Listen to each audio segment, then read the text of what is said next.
Welcome to the Phoenix Prosperity Podcast, where wealth meets legacy. Join your host, Tim Fergestad, as we explore the journeys of Phoenix's finest to success and beyond.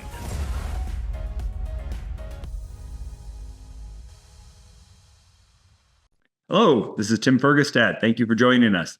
I'm very pleased to have Kristen O'Neall here with me today.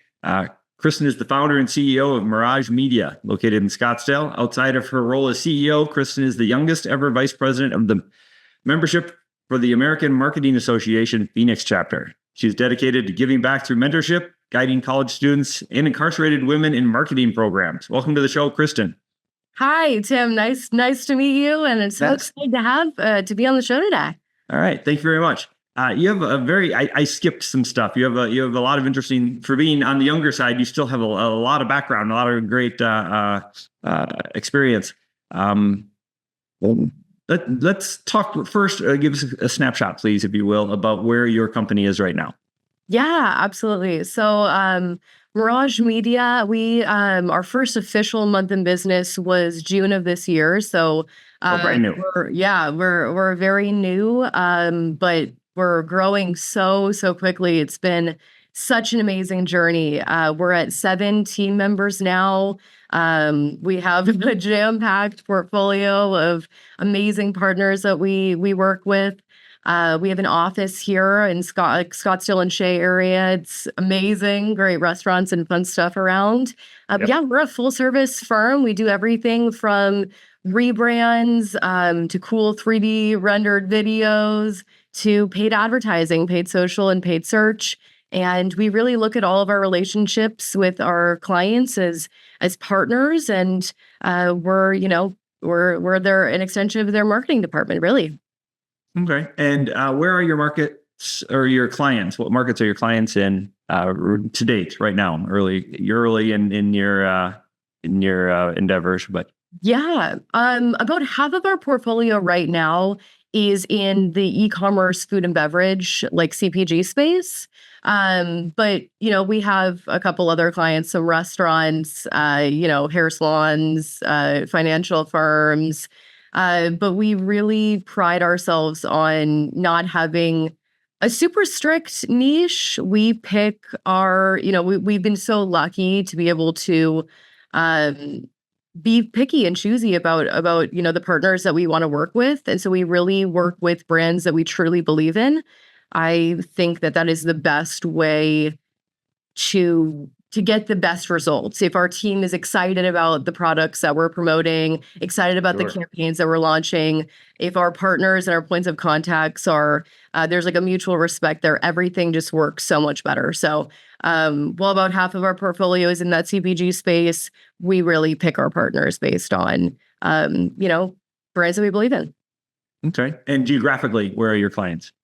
Yeah, a lot of them are on the East Coast, funny enough. We only have like 1 or 2 in Arizona or on the West Coast.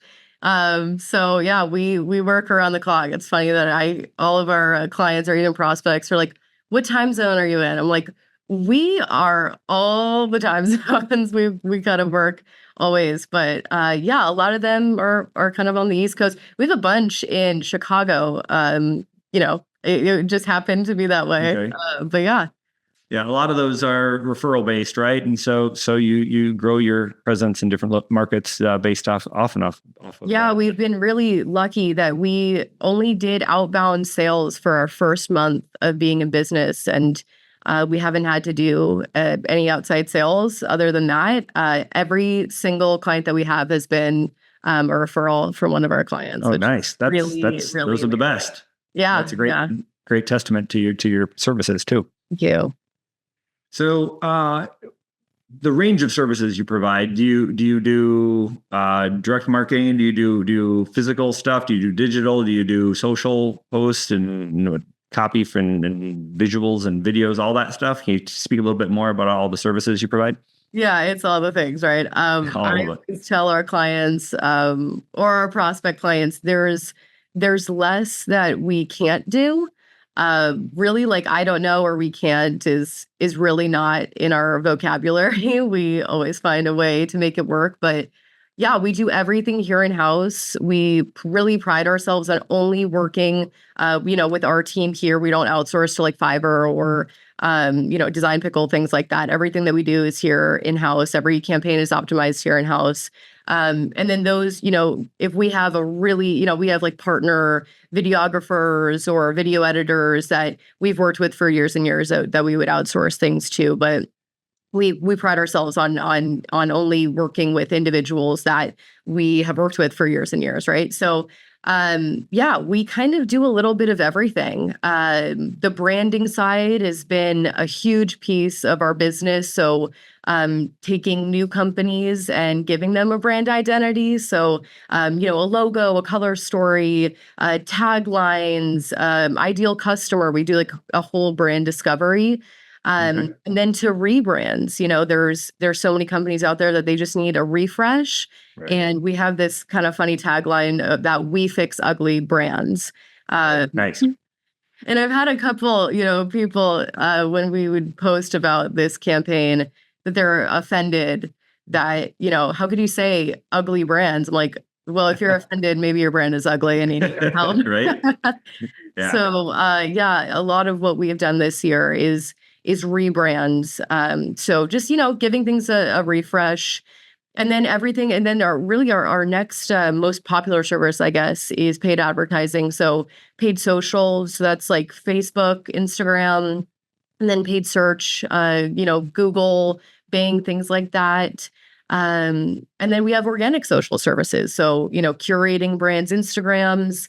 We have SEO services. Like I said, it is we really got an amazing dream team, and I have not yet experienced a current client or a prospect client ask us to do something that we have not been able to do yet. Okay. You mentioned video. Is that something like, depends upon the brand and stuff? It's nice to have video for, particularly of the individuals for certain products or services. They don't fly out here to your own studios. That's where you outsource the video to somebody local, maybe? Yeah, absolutely. So there's a couple of different avenues there, and we'll make it work with the client, right? We recently had a shoot in Nashville, and, instead of flying a whole crew out there, we sat and vetted, a bunch of videographers there. Our creative team was on all of those calls because they know all of that stuff, better than I do. They're really the experts there. So, we'll find an approved, vetted vendor, and, it just kind of is more seamless for, a big shoot. Of course, we could fly our crew members out there, but in that particular instance, it kind of just made sense to go that route. But, there's a couple other video editors that, they're just freelancers, but we've worked with them for 5+ years, super talented people. Right. Video is definitely king right now, especially in, the organic space. It's, you got to have it. I tell all of our clients that video is king for sure. Okay. Right. Static images and text are not gonna move the needle. You got to have both. Okay. Going back to social,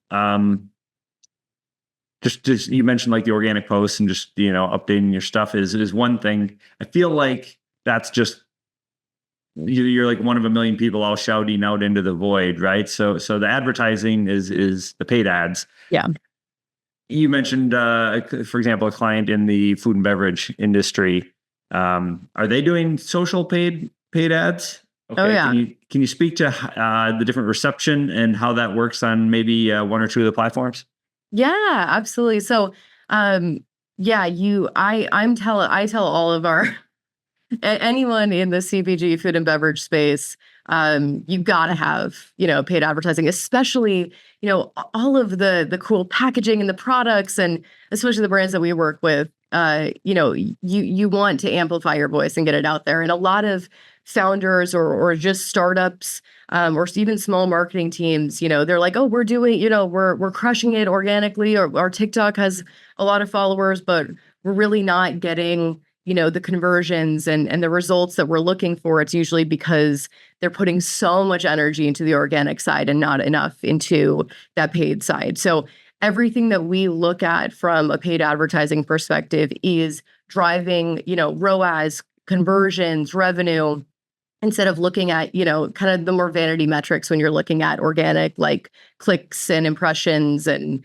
likes and things like that. So it's very important to have both that kind of work hand in hand with each other. But for example, like one of our food and beverage, brands will be running 5-6 ads at a time. We'll test different landing pages to drive to.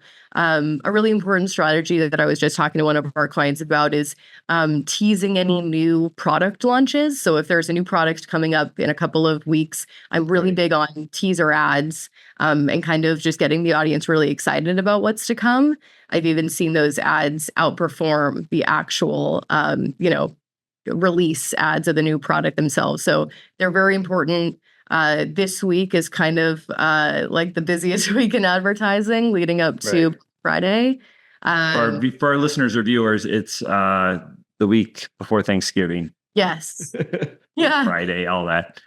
Yeah. So it's I've been check in on your advertising and marketing friends, please, this week. It's such a fun, exciting time of year. And, for years, I can't remember a Thanksgiving where I didn't have my iPad at the Thanksgiving, dinner table, refreshing, Shopify, seeing, making sure all the ads are doing what they're supposed to be doing. And it's kind of like our little Super Bowl.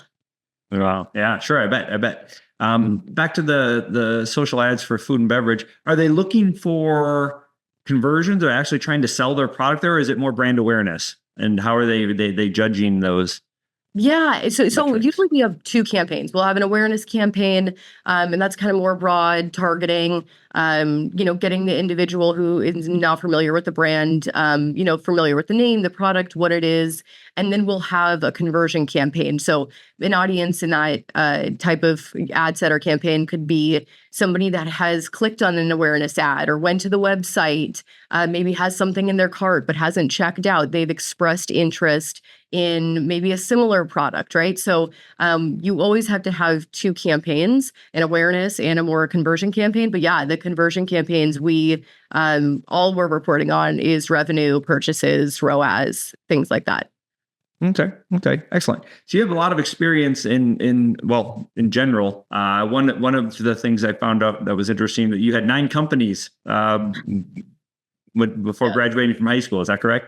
Yeah, that's true. Yeah, Okay. I had my first company when I was 6. I wanted to sell rocks, and it sounds so silly. I think I just wanted to be an entrepreneur. It made somebody super rich back in the day. Yeah, The pet rock. exactly. Yes.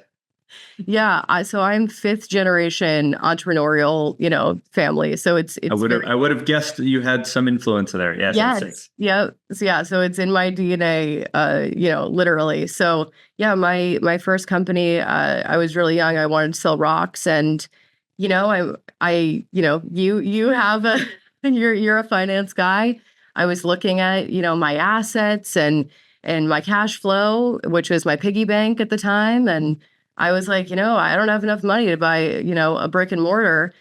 So I'll just make it. I was super scrappy. So I went in the backyard. I was, like I said, really young, 6, 7. And I had this idea for this subterranean office space. And I just started digging. Like I had like a little shovel and I was just digging in the backyard to build this office that I dreamed up. And I remember my parents being like, you have to stop. Like you've been digging all day. You have to stop. And I ended up getting like double pneumonia, valley fever, like Lord. Inhaling dirt all day long. But I think it's one of my favorite stories because from a very young age, you could see like this relentless drive to make my business work. Okay. And having a vision, which is excellent. Yeah. Wow, there's a lot there. There's selling rocks. I mean, as a marketer, you start to use different words for rocks. It could be jewelry, it could be stones, it could be right. At what point did you transition into the marketing side more? Yeah. So when I was a junior in college, I we talked a little about in the, before we hopped on this call about, kind of the path that leads you here. And I was very, bookworm in college. I was just so excited to like grow up and be an adult. And I took getting an internship, like a summer internship, very seriously my junior year. And I got an amazing internship at this large corporate housing company. And I never looked at it like an internship. I tried so hard every single day. And I was like, looking back at it, I was way too bold. Like I would put together these full presentations with like data and backing and models, and I would like send it to our president of like a 2,500 person company and be like, this is this plan. If we do this, we'll save $1.3 million a year. And I remember he's like, who are you? Like, are you a summer intern? Like, why are you sending this to me? Like, Right. where, like, what? And, but he ended up giving me this amazing award at one of our state of the companies. And, he was kind of just taken back, but like in a good way, like, Yeah. to be a part of this. Action. And so, when I, before I graduated college, I had a job at that company, and I ended up working on their corporate marketing team, which was amazing, and I learned a ton. And kind of from there, I went to the agency side, which was so much different than working, on the brand side. It's, instead of working on one brand, you're working on 50, right? Okay. And so I liked that hustle, and I liked, switching, your hat and, on an e-commerce meeting. And then 2 minutes later, you're working with a, college, and then you're working with, a nail polish company. And I loved how fast paced the agency life was. But right when I graduated college, I started in marketing. Okay. Yeah. You're an action taker. Obviously, that's how you get the recognition and the number of the awards you have. Yeah. Very impressive at a younger age to be that passionate and to have that drive. Yeah. That's a lot of people have ideas, but a lot of people don't act on them. That's one of the biggest things, particularly nowadays. People are pretty comfortable, right? Life's pretty amazing. They're happy just with Netflix and their phone, so they don't necessarily go out and do stuff. So that's very inspiring, and I'm impressed as well. As a parent, I have kids too, and I love seeing that. Thanks. What would you say sets your marketing company apart? What comes easy to you that others find challenging? Yeah, we are really, really proactive, and whenever somebody asks me this question, what sets you apart? Why? And I say, how proactive and how much we really, really care. They're kind of like, everybody cares. Yeah. It's not really true. And the, agency world, all of our clients, we have 100% retention rate. We've never, ever lost a client. Okay, that's a good one. Yeah, right. We've never lost a client. And the feedback that we hear all the time is, like, I truly understand advertising, and I've worked with so many companies, but like talking with you guys, like I get it. Like there's like a light bulb moment. Or I had a client the other day, and she's like, we just onboarded this brand, and she's like, wow, you guys are like emailing me first. I'm like, what do you mean? She's like, our last agency, like I would be emailing them and badgering them, like. Or like, there's brands that we work with, and, we have like the 3 a.m. crazy ideas. Oh, hey, we should do this campaign. And, she said to me, she's like, am I paying for this? Why are you sending me ideas? I'm like, oh, because we should do this. And I'm like, of course we're going to send you ideas. Like, we're our agent. She's like, oh my gosh, our last agency, like it was kind of like rinse and repeat, Right. Set it and forget it. And we really look at all of our clients like they're our own. And I think a lot of that comes from seeing my parents start their company. My parents own a home inspection company. They started it the year before I was born. So this company and I kind of grew up together. And it was really, really hard to like watch them through like 2008, the recession. I remember my dad like literally running to the phone when, there would be a business call. And I know what it's like to have your marketing budget be your savings account. And because I saw it, I was on the other end of that. I knew that if we got X amount of calls, I could, get a new backpack for school, or I could like go on a summer camp or something like that. And I know if we didn't, we wouldn't have that. So from a very, very early age, I understood the value of a lead, the value of a conversion, because my life literally depended on it. And starting in advertising, I remember when I went to the agency side, I was stunned by the budgets. It's so much larger. And when you come from a brand perspective and you go to an agency side, it's like times 50. And so I was shocked by like the amount that we were spending, millions and millions a month on some of these just campaigns. And it was hard for me in the beginning. And this one colleague told me, he goes, you can't look at it like it's real money. It's just think about it like it's monopoly money. And I never took that advice. Any client that we worked with, I managed their budget like it was my parents' company.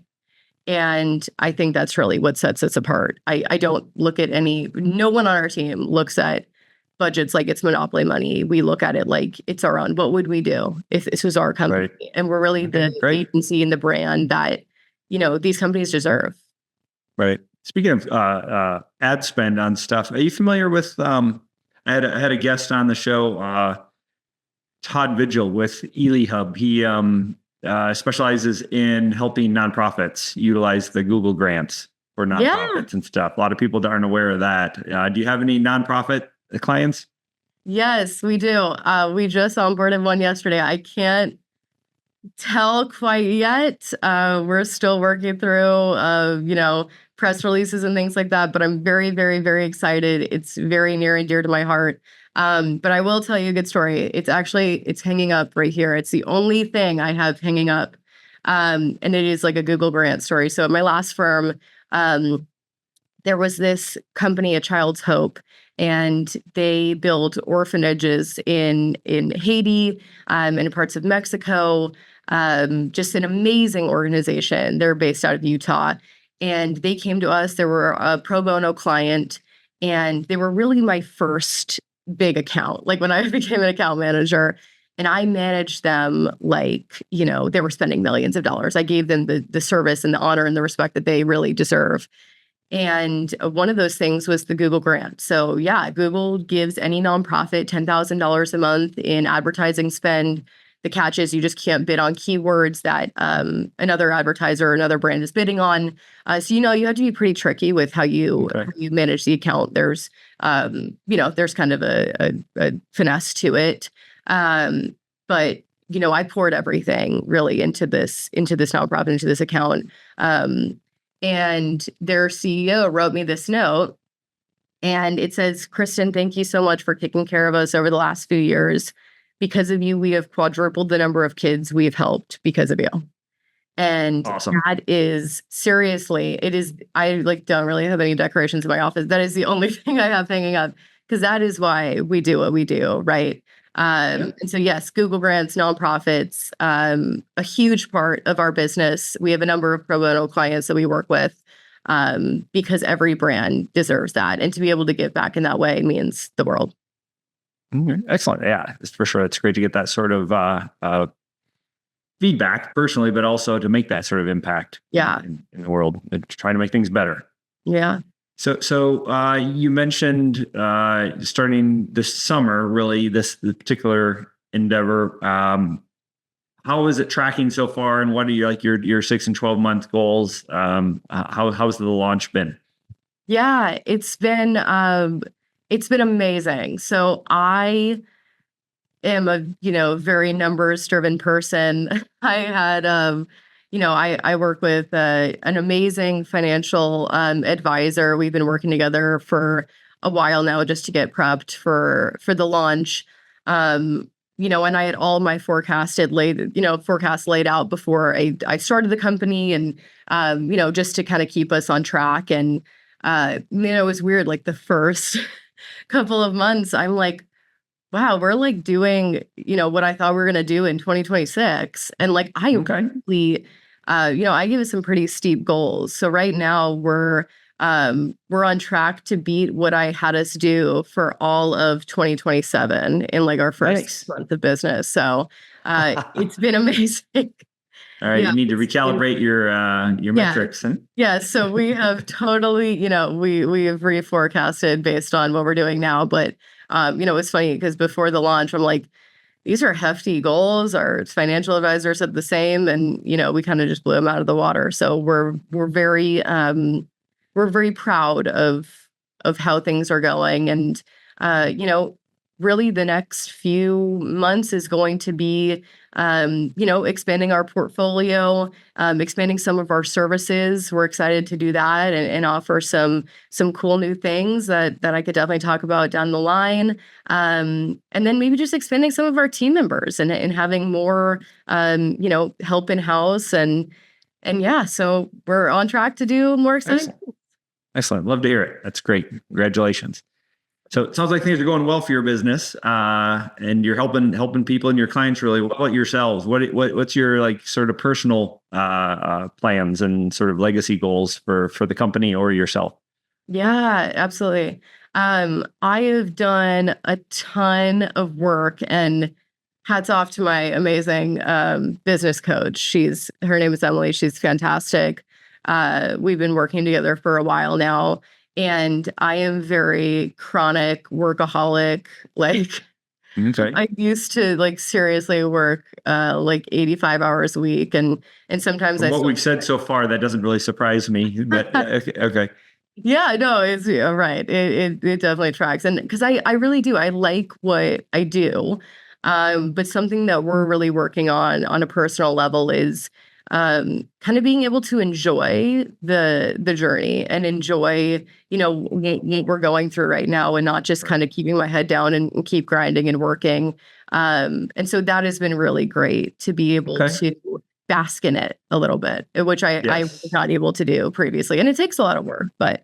Okay. Yes. People often, entrepreneurs in particular, are often goal-oriented, which means they don't enjoy the journey. They're all about the destination. And that's not a healthy, long-term, viable mode of operating. Right. Okay. Excellent. So reflecting back, what do you wish you would have known sooner about success? Yeah. Gosh. There's so many things.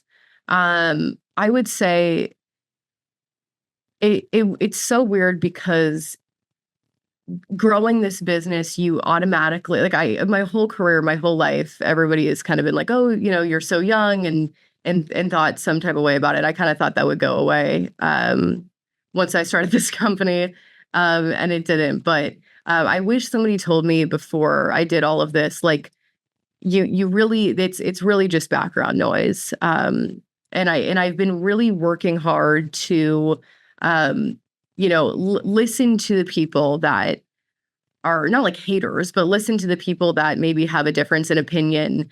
Because there's a lot to learn, and not being so defensive about, the company and my age and our standing, maybe challenging a little bit. Why do they think that? What could I change about myself? And a big piece of being successful and growing this company was letting go. And it was something I was really bad at in the beginning of my career.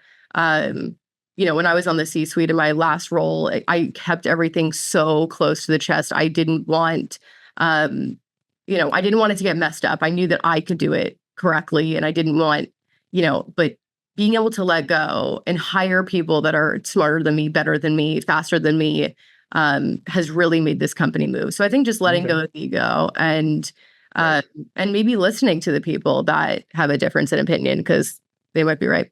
Oh, for sure. That's very wise. One of my friends I think he's 26 now, but he's a rock star. He has probably over 500 million in assets under management now in the apartment syndication space. And sort of to combat that age issue, right? They dress extra nice. Yeah. Right. To look professional and stuff. Otherwise, Totally. you look so young.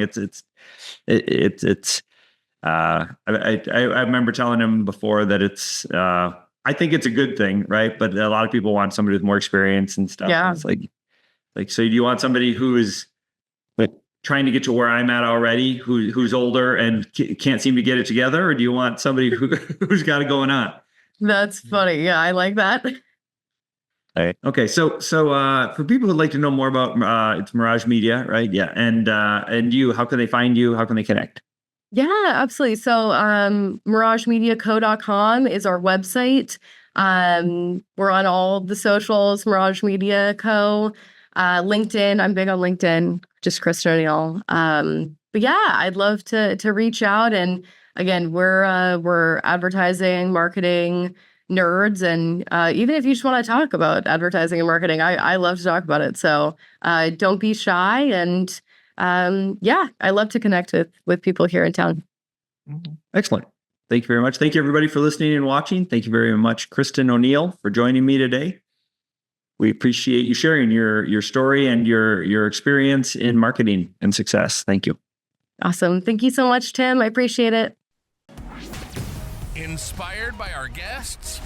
Visit phoenixprosperitypodcast.com/guest and join us on the show and share your success story with Tim. The spotlight awaits.